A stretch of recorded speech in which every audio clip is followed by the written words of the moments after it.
mati di kayu salib, dia mulai melewati 18 jam penderitaan, 18 jam satu peristiwa di mana dia mengalami terus penderitaan, sampai endingnya dia mati di kayu salib. Dan itu dimulai dari Getsemani. Getsemani adalah tempat awal di mana Yesus bergumul. Bergumul untuk bisa menerima kehendak Bapa dalam hidupnya, untuk dia akhirnya mati di kayu salib. Di Getsemani itu, Alkitab mengatakan bahwa Yesus biasa ke sana. Ada satu bukit, dia berada dalam satu bukit namanya Bukit Zaitun. Nah, di bukit itu ada taman, ya, Getsemani.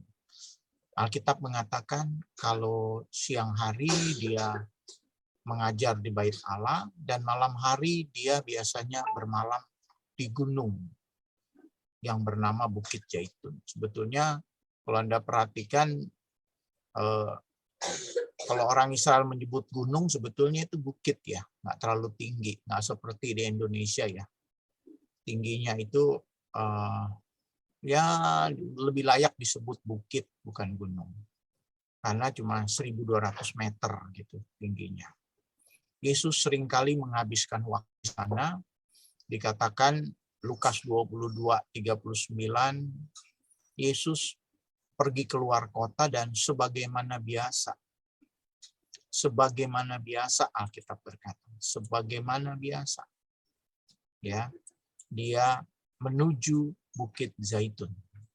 Jadi tempat itu adalah tempat yang biasa dikunjungi oleh Yesus, khususnya ketika dia berdoa. 1 minggu sebelum Yesus ditangkap, disalibkan, 1 minggu, saya berkata 1 minggu karena itu catatan Alkitab, secara berturut-turut, secara terus-menerus, Yesus itu berdoa di sana. Yesus berdoa di sana secara konsisten, sampai akhirnya endingnya dia ditangkap di sana. Secara berturut-turut dia berdoa di sana, sampai dia ditangkap. Nah, pertanyaannya, kenapa Yesus memilih tempat itu? Pasti ada alasan di mana dia memilih tempat itu.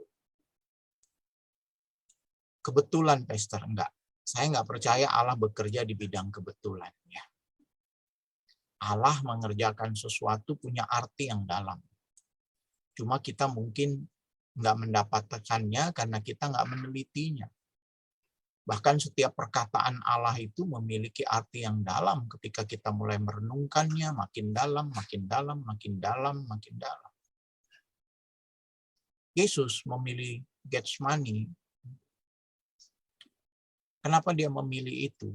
Memang tempat yang enak untuk berdoa, teduh, tenang. Dan tempat di mana dia itu bisa menghindari orang banyak, bisa berdoa bersama murid-muridnya tanpa gangguan. Jadi kalaupun Anda berdoa, pilihlah tempat yang untuk Anda tidak diganggu oleh siapapun, ya. Tempat di mana Anda bisa bersekutu dengan Tuhan. Itu Yesus memilih tempat itu. Tapi alasan lain yang menurut saya juga penting saya sampaikan di sini. Yesus memilih Getsemani karena dari tempat itu atau dari Bukit Zaitun itu, dia bisa melihat bait Allah, kota Yerusalem. Dia bisa melihat bait suci Salomo yang dibangun, benteng Antonia, tempat gubernur Romawi tinggal, Pontius Pilatus. Dia bisa melihat tempat itu.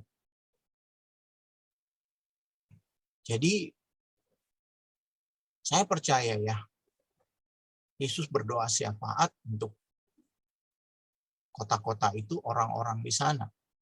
Dan Alkitab mencatat 2 kali Yesus menangis ketika melihat kota Yerusalem. 2 kali dikatakan maka menangislah Yesus. Dan dia melihat kota Yerusalem dari bukit ini. Dan dia menangis di sana. Jadi bukit ini punya arti yang penting sekali sebetulnya. Sampai darah Yesus yang pertama dicurahkan di bukit ini. Ketika dia berdoa, keringatnya itu bercucuran menjadi titik-titik darah di tanah. Itu kata Alkitab. Nah, mari saya ingin kita belajar sesuatu dari apa yang terjadi di sana. Ada beberapa peristiwa penting, saudara, di Getsemani ini. Di Getsemani ini, Yesus bergumul untuk meminta Bapa, kalau boleh cawan ini berlalu. Anda perhatikan, Yesus tidak meminta membatalkan penyaliban. Dia meminta cawannya. Cawannya itu kalau boleh berlalu daripada. Nah, cawan di dalam Alkitab gambaran apa? Di dalam Alkitab itu, cawan adalah gambaran murka Allah. Murka Allah itu digambarkan dengan cawan atau piala. Ya, bisa disebut juga piala atau cawan murka Allah yang dicurahkan kepada orang-orang yang berbuat dosa, dan mereka akan meminum cawan murka Allah itu. Dia berdoa, Bapa, jikalau boleh, ambillah cawan ini daripadaku, tapi bukan kehendakku, tapi kehendakmu. Jadi dia berbicara mengenai cawan, bukan penyalipan, saudara ya. Cawan. Cawan yang menurut Yeremia berbicara tentang murka Tuhan. Kalau Anda melihat Yeremia 25, di situ dikatakan ada cawan murka Tuhan, cawan anggur murka Tuhan yang datang kepada bangsa-bangsa, dan ketika mereka meminum cawan itu, mereka akan mengalami suatu reruntuhan, mereka akan mengalami kutuk, mereka mengalami penderitaan. Cawan itu berbicara tentang apa? Berbicara tentang murka Tuhan akibat dosa-dosa kita. Dalam kitab Wahyu juga kita bisa melihat cawan murka Allah yang ditumpahkan nanti di akhir zaman, tapi saya nggak membahas itu ya. Lain waktu mungkin ya bisa membahas. Tapi yang penting kita mengerti bahwa cawan itu berbicara tentang murka Tuhan. Dosa-dosa yang penuh yang dilakukan oleh manusia sehingga membawa murka Allah terhadap manusia. Nah, inilah yang Yesus berkata kepada Bapa, kalau boleh, cawan ini berlalu daripadaku. Saudara, menarik di sini bahwa waktu Yesus berdoa seperti itu, Lukas 22:44 mengatakan ia sangat ketakutan. Pakai kata sangat. Ia sangat ketakutan. Dan bersungguh-sungguh berdoa. Dan peluhnya seperti titik-titik darah yang bertetesan ke tanah. Para ahli telah menyelidiki, saudara, sebuah fenomena yang disebut berkeringat darah. Atau istilah medis orang menyebutnya, atau dokter-dokter ya, para ahli medis menyebutnya hematidrosis. Hematidrosis adalah kondisi di mana segumpal jaringan pembuluh darah di sekitar kelenjar keringat itu mengalami satu perubahan, pecah, ketika seorang sedang mengalami tekanan emosi yang begitu berat, sehingga pembuluh-pembuluh darah itu berkontraksi ya, bersamaan dengan tekanan-tekanan yang begitu berat, pembuluh darah itu akan terus melebar sampai kemudian pecah dan menyebabkan darah mengalir keluar dari kelenjar keringat itu. Dan itulah yang terjadi pada Yesus karena rasa takut yang begitu besar. Dan dia mengalami apa yang dialami manusia. Rasa takut, cemas, mau mati rasanya, gelisah, dan hebat luar biasa. Sampai saudara, Alkitab mengatakan ada suara dari Bapa yang datang. Dan juga malaikat datang untuk menguatkan dia. Berarti kondisi ini benar-benar Yesus memerlukan dukungan dari Bapa, dari malaikat, dan dia meminta murid-muridnya juga mendukung dia bersama dengan dia berdoa. Tapi sayang murid-muridnya tertidur. Dan akhirnya Yesus bergumul sendirian di sana.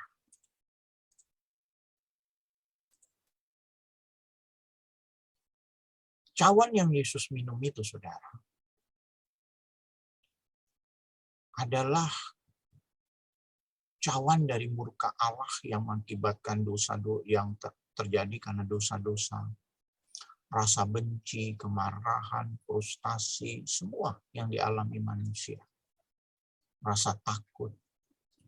Anda bayangkan ketakutan seorang yang dikejar-kejar setan misalnya, atau seorang yang sedang diancam, ketakutan seorang yang sedang dikejar wanita ingin diperkosa oleh seseorang, ketakutan seorang yang sedang dikejar ingin dibunuh oleh seseorang. Semua ketakutan itu ada di sana. Dan Yesus mengalami itu. Rasa ketakutan yang luar biasa. Rasa takut dari manusia yang berdosa di seluruh dunia ada di sana. Dan Yesus harus meminumnya untuk dia menerima kutuk itu supaya kita bebas dari kutuk. Yesus meminumnya supaya akhirnya dia dihukum dan supaya kita dibebaskan dari hukuman. Yesus meminumnya supaya penyakit datang padanya sehingga kita disembuhkan oleh kuasa bilur-bilurnya. Wow. Itu luar biasa, saudara. Dan kita perlu bersyukur dan berterima kasih pada Tuhan yang sangat luar biasa. Mengasihi kita dengan mengambil tempat kita. Yesus mengambil tempat kita supaya dia yang dihukum gantikan kita. Supaya dia yang dibenci gantikan kita. Supaya nanti dia yang ditolak di antara bumi dan langit, supaya kita diterima menjadi anaknya untuk selama-lamanya. Supaya dia dibuang, terbuang, supaya kita diterima menjadi anak Allah. Supaya dia mati, supaya kita hidup. Dia ditelanjangi, supaya kita mendapat baju kemuliaan. Yesus membuat pertukaran bagi kita. Wow, itu luar biasa, saudara. Sekali lagi, itu luar biasa. Tidak ada orang yang mengasihi kita sanggup melakukan itu bagi kita. Hanya Yesus. Nah, saudara, Getsemani juga dikenal sebagai tempat di mana pemerasan buah zaitun. Buah zaitun ketika diperas itu warnanya merah. Dan buah zaitun dipakai untuk banyak hal. Ya, Yesus begitu diperas hidupnya di sana. Sampai semua darahnya mengalir untuk membebaskan kita. Dan darah yang pertama, saudara, diteteskan di tanah. Tanah yang terkutuk itu. Yang waktu Adam berbuat dosa, Tuhan berkata, terkutuklah tanah karena engkau. Anda perhatikan waktu Adam berbuat dosa, Tuhan tidak mengutuk Adam. Tuhan mengutuk tanah. Kutuk tidak langsung ditujukan kepada Adam. Tuhan berkata, terkutuklah tanah karena engkau. Dan di tanah yang terkutuk itu, dari tanah, debu tanah di mana manusia dibuat dari tangan Allah, Yesus mencurahkan darahnya untuk mengganti kutuk menjadi berkat. Jadi sekarang di tanah di mana Anda berdiri dan ada darah Yesus yang menebus di sana. Tanah di mana engkau injak sekarang, tanah yang diberkati. Kalau engkau punya usaha, tempat di mana engkau berusaha dan engkau adalah orang percaya, maka engkau pasti diberkati. Karena ada darah yang mengganti kutuk menjadi berkat. Karena ada darah yang telah mengampuni dosa. Karena ada darah yang membuat hubungan kita dengan Tuhan dikembalikan. Oh, thank you Jesus untuk kebenaran ini. Di sana juga segala dosa kita ditaruh di cawan itu dan Yesus meminumnya. Dosa manusia yang awal, Adam, sampai manusia yang nanti lahir terakhir di muka bumi ini telah ditebus oleh Yesus lewat darahnya. Nah, sekarang kita masuk dalam apa sih artinya korban Yesus ini bagi kita? Pencurahan darah Yesus di Getsemani ini artinya apa sih bagi kita? Begini, saudara. Di Getsemani itu ada rasa takut. Berarti saya percaya juga Tuhan telah menebus rasa takut Anda. Sehingga dia berkata, dalam dia tidak ada ketakutan. Yohanes secara letterless berkata, dalam kasih tidak ada ketakutan. Bukankah Allah adalah kasih? Tapi dalam Yesus yang adalah kasih itu tidak ada ketakutan. Artinya gini, ketakutan Anda dan saya telah ditebus di Getsemani. Kita nggak perlu takut lagi. Kalau kita takut, berarti kita meminta darah Yesus memberi keberanian atau menyucikan rasa takut itu. Kalau kita khawatir, kita bisa meminta darah Yesus melepaskan kita dari kekhawatiran itu. Karena di sana penyucian, penebusan, semua terjadi di sana. Waktu Yesus bergumul di Taman Getsemani, dia berkata, kalau boleh cawan ini berlalu daripadaku, Bapa. Ada kehendak manusia yang dia munculkan di sini. Semua manusia yang selalu berkehendak ingin berontak dari Tuhan. Berkehendak untuk tidak melakukan apa yang menjadi kehendak Tuhan. Enggak mau dihukum. Enggak mau terpisah dari Tuhan. Dan Yesus telah menebus itu, saudara. Kehendak kita pun telah disucikan oleh Tuhan. Tahukah Anda? Waktu Anda bertobat, kehendak Anda disucikan oleh Tuhan. Jadi Tuhan menaruh kehendaknya dalam hati Anda. Kalau Anda berkata bahwa saya berkeinginan untuk melakukan perzinahan, bukan. Itu bukan keinginan Anda di dalam Tuhan. Itu masa lalu Anda. Itu jiwa Anda yang belum dipulihkan. Tapi dalam roh, Anda punya kehendak ilahi. Anda punya hati yang baru. Anda punya keinginan-keinginan yang baru yang Tuhan taruh di sana. Jadi kalau Anda berbuat dosa, itu bukanlah Anda yang sedang berbuat. Itu bukanlah Anda di dalam roh. Itu Anda di dalam daging yang melakukan itu karena keinginan-keinginan daging. Dan keinginan itu bertentangan dengan keinginan roh, kata Alkitab. Kabar baiknya adalah Anda bisa menang, kita bisa menang. Karena darah Yesus sudah menang, menyucikan kita. Darah Yesus menjamin kemenangan kita. Bahwa dalam pergumulan kemarahan kita, dalam pergumulan ketakutan kita, kecemasan kita, Tuhan telah menebusnya. Di sana juga kita tahu ada Petrus. Petrus yang menolak untuk Yesus ditangkap. Sampai dia menggunakan pedang dan memotong telinga Malkus. Pemberontakan Petrus pun telah ditebus di sana. Pemberontakan kita kepada Tuhan pun telah ditebus di sana. Nah, Tuhan telah menebusnya. Jadi Anda tidak mempunyai spirit yang berontak. Kalau hari ini kita memberontak, itu bukan Anda. Itu bukan Anda. yang sudah dilahirkan baru. Itu jiwa Anda yang belum pulih. Itu pikiran Anda yang belum dipenuhi oleh kebenaran-kebenaran firman Tuhan. Tapi Anda yang sebenarnya di dalam roh disucikan oleh darah Yesus. Anda di dalam roh itu sudah menang di dalam Yesus. Anda di dalam roh itu penuh sukacita. Penuh keberanian, bukan ketakutan. Tidak ada rasa takut. Anda di dalam roh itu pribadi yang tidak ingin berontak. Anda di dalam roh bukan orang yang berkhianat kepada Tuhan. Kita tahu di Taman Getsemani juga Yudas mengkhianati dengan cara mencium. Jadi pengkhianatan yang Anda juga alami, Tuhan telah menebusnya. Dan Tuhan bisa memampukan Anda melewati pengkhianatan yang Anda mungkin alami dari pasangan Anda, dari orang yang Anda cintai, teman-teman yang mungkin merugikan Anda sehingga Anda penuh dengan rasa sakit hati karena pengkhianatan itu. Dan kalau Anda tidak membiarkan darah Tuhan menyucikannya, itu akan terus mengganggu hidup Anda.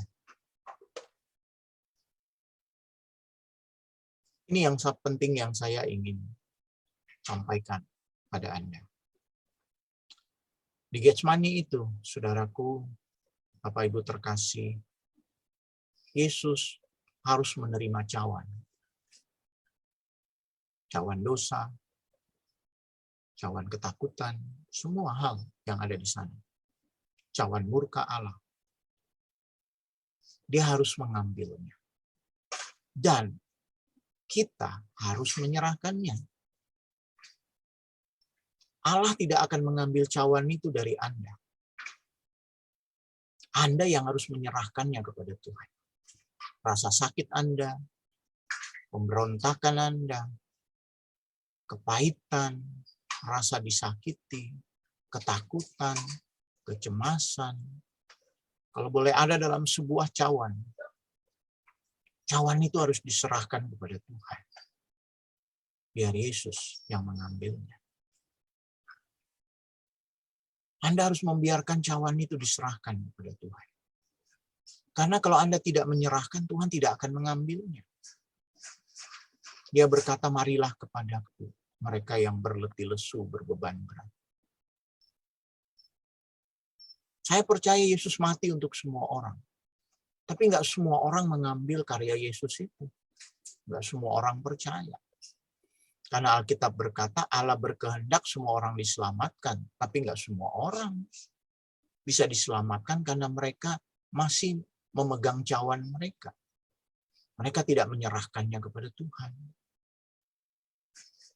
Nah di Getsemani ini kita belajar untuk menyerahkannya kepada Tuhan.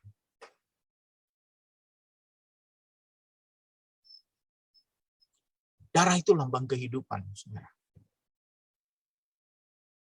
Ketika darah mengalir, ada kehidupan. Darah mengalirkan oksigen bagi kita. Kalau darah kita tidak mengalir, kalau kita kehabisan darah, ada sesuatu yang terjadi, kita kehabisan darah, pasti kita mati. Itu sebabnya darah dikatakan membawa kehidupan, membawa oksigen. Kita memerlukan darah. Kita kehabisan darah, matilah kita. Nah, dalam darah Yesus itu ada kehidupan yang luar biasa untuk membawa kita menang dalam Getsemani kita. Menang dari luka-luka pengkhianatan kita. Menang dari pemberontakan kita. Menang dari pergumulan yang kita merasa, saya nggak sanggup Tuhan. Menang dari kesedihan kita, karena Yesus berkata, hatiku sedih dan mau mati rasanya. Anda bisa menang karena Tuhan telah menebusnya di sana. Anda bisa menang karena jaminan Tuhan, darah Yesus adalah jaminan kemenangan kita. Jadi yang perlu kita lakukan adalah berikan cawan itu kepada Tuhan. Biarkan Tuhan menyembuhkan hati Anda. Biarkan Tuhan memulihkan jiwa Anda. Biarkan kemarahan, kekecewaan, kepahitan, apapun yang Anda alami, serahkan kepada Yesus. Dan Anda akan menerima kelegaan dari karyanya yang luar biasa itu.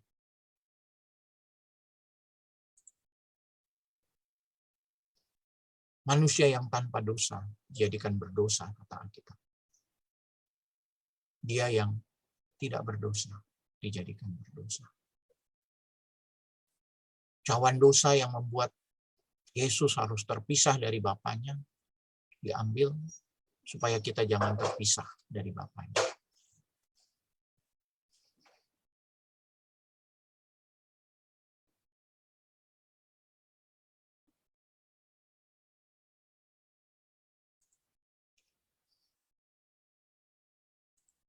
Saya share begitu dulu.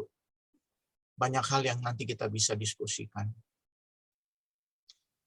Tapi itu kira-kira yang saya ingin sampaikan, saudara, bahwa karya Yesus, darah Yesus yang tertumpah di Taman Getsemani itu menjamin kemenangan kita atas rasa takut, kekecewaan, pemberontakan kita. Kehendak kita pun sudah disucikan. Dan Tuhan berkata, kita lebih dari pemenang. Berarti kita bisa menang terhadap kehendak pemberontakan kita. Karena Tuhan telah menaruh hatinya yang tunduk dalam hati kita ketika kita percaya. Anda sudah disucikan, Anda sudah dibersihkan, jadi pasti Anda bisa menang. Pasti kita bisa menang. Karena Yesus adalah jaminan kemenangan kita.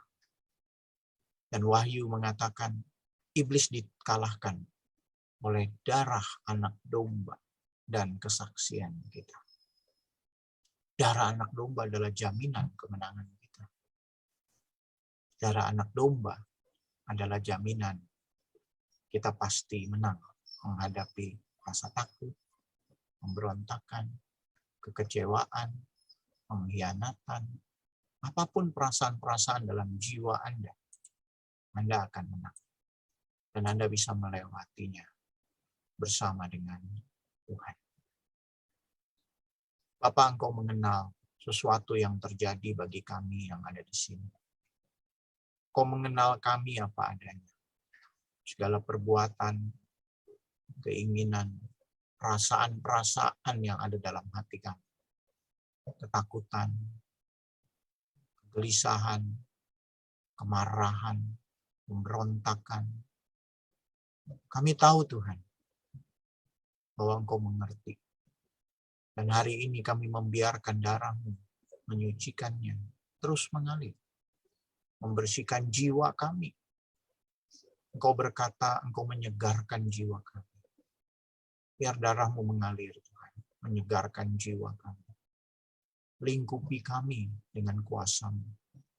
Sehingga apa yang tidak mungkin kami lakukan menjadi mungkin. Apa yang tidak mungkin dikerjakan oleh tangan manusia, dikerjakan oleh Engkau sendiri. Engkau ajaib Tuhan. Engkau bahkan mengerti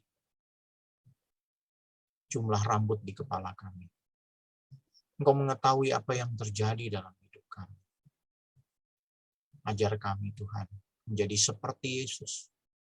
Menyerahkan kehendak kami kepada Yesus. Kami tahu kehendak kami telah disucikan, dibersihkan oleh darah-Mu. Kami mempunyai kehendak keinginan yang berbeda ketika kami lahir baru. Dan biar kami hidup di dalamnya. Biar dalam hidup kami bukan kehendak kami yang jadi, tapi kehendak-Mu yang jadi dalam hidup kami, Tuhan. Tolong kami untuk mematuhi firman-Mu. Tolong kami untuk berjalan dalam ketaatan kepada Tuhan seumur hidup kami. Berpegang teguh pada kekuatan-Mu yang ada dalam diri kami. Berdiri seperti Yesus berdiri menghadapi Getsemani. Kami juga akan tetap berdiri menghadapi Getsemani kami. Dan kami akan menang di dalam Engkau. Dalam Yesus Tuhan kami yang ajaib, kami berdoa. Amin. Amin. Terima kasih, Pastor Jimmy. Ini satu topik yang mungkin kita belum pernah dengar juga.